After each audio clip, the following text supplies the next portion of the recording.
All right, my speech is going to sound a little different than everyone else's, but I promise that it connects, so bear with me. Buenos tardes a todos.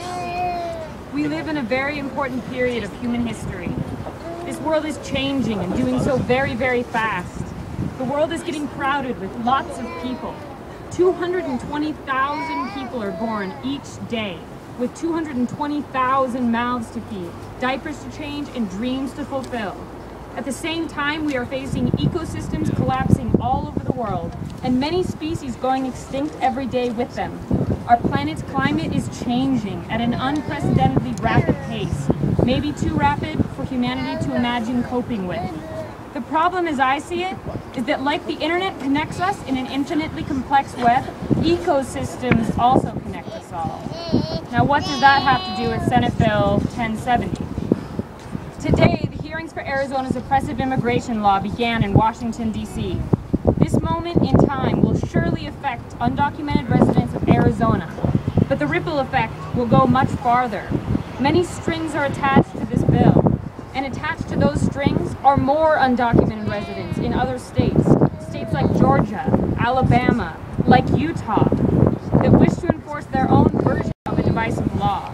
And the strings tying those states to this bill grow even larger when we consider the impacts of all of these undocumented individuals have within our communities, within our homes, our privatized economies, our churches, our hearts. We are all here because we can see the obvious and not so obvious ways such legislation would affect not only Arizona, but our communities. This bill would allow for laws like Georgia's House Bill 87 to likely take effect, barring undocumented immigrants access to water, along with sewage and marriage licenses. Water! These steps are an attempt to push out an entire demographic by literally denying them basic health and sanitation standards within their homes. We all recognize water and clean separation of sewage as a basic tenet of having a safe and healthy life. House Bill 87, Senate Bill 1070, or any other copycat bill denies basic human rights to our cousins, our sisters, our friends, and our sons. Woo! Yeah. If our world doesn't wake up and take a stand against such brash measures, we will only see more dehumanizing bills in the future. We will continue to see destructive cycles of violence through the strings that tie the United States economic policies to the developing world as they undermine the economic base of countries through privatized corporate contracting and resource extraction. We will continue to see a cycle that extracts resources from poor countries and feeds them into a greedy American economy. I also fear that because of these unprecedented rates of change, our world will have to start making some tough calls. And if those decisions are not made in the best interest of the most people possible, these kinds of exclusive laws will continue to push out those whose strings are not tied to the current global power structures.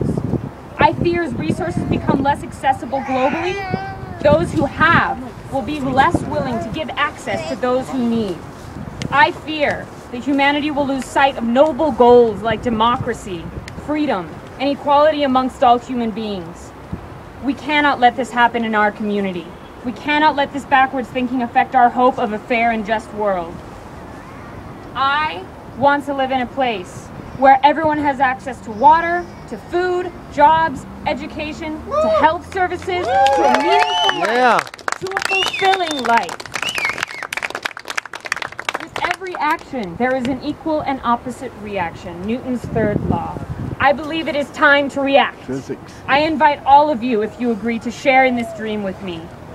In our world as it stands today, we are, with all of our challenges, with all of our walls of oppression, we still have a chance to build a community here, in Utah, right now, that can face such challenges through a populist movement and a resilient resistance of the current power structure.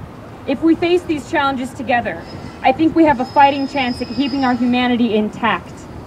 And that through that, we will hold on to what is most important in ourselves, in our hearts and minds.